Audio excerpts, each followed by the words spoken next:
అమ్మా దానం చేయండి అమ్మా.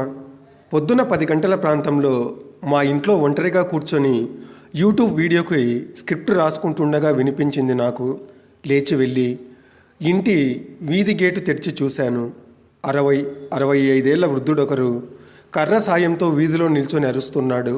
అతన్ని చూడగానే ఓవైపు జాలి, ఇంకోవైపు కోపం రెండూ ఒకేసారి కలిగాయి నాలో.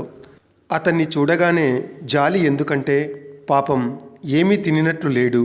అందుకు ఎవరైనా మా ఇంటి దగ్గరకు వచ్చి భిక్షం అడిగితే అక్కడికి వెళ్ళి టిఫిన్ తిను, డబ్బు నేను కడతానని ఆనందంగా అంటాను.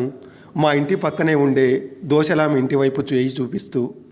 ఆ సమయంలో ఆమె ఇంటి తలుపు వేసి ఉంది. అలాగని ఆ భిక్షగాడికి ఇంట్లోకి వెళ్ళి తీసుకొచ్చి డబ్బు ఇవ్వలేను.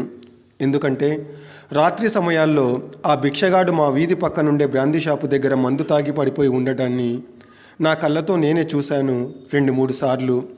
అందుకే అతన్ని చూసిన వెంటనే కోపం కూడా వచ్చింది నాకు. ఇంట్లో నా దగ్గర పెద్ద నోట్లు చాలానే ఉన్నాయి. అతను గతంలో తాగి నాకు కనిపించి ఉండకపోతే లేని వాళ్లకు పెడితే పుణ్యం వస్తుందని ఒక పెద్ద నోటు వేసేవాన్నేమో ఆనందంగా. వేడిగా అన్నం వండి పెడతాను, కాసేపు ఉండగలవా స్వామి అన్నాను అతని వైపు చూసి. అతను మాట్లాడకుండానే అదోలా నా వైపు చూసి వెళ్ళిపోయాడు. నేను చేసింది మంచో కాదో నాకే తెలియని దైన్యస్థితి నాది. దాని గురించే ఆలోచిస్తూ పొద్దున మా ఇంటి ముందు పూజ కూడా సరిగా చేయలేకపోయాను నేను.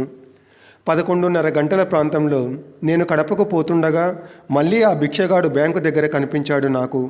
ఈసారి అతను అడగలేదు కానీ ఆటో ఛార్జీ కోసమని దాచుకున్న 20 రూపాయల నోటు తీసి ఇచ్చేశాను అతనికి.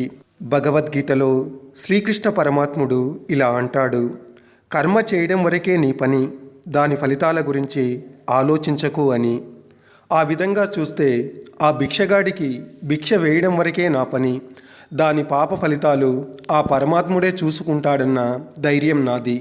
అందుకే ఆ భిక్షగాడి విషయంలో నేను పొద్దున అలా చేశాను. ఈ వీడియో కనుక మీకు నచ్చినట్లయితే లైక్ చేయండి. మరిన్ని వీడియోల కోసం మా ఛానల్ని ఇప్పుడే సబ్స్క్రైబ్ చేసుకోండి. అలాగే నోటిఫికేషన్ల కోసం బెల్ సింబల్ పైన క్లిక్ చేయండి.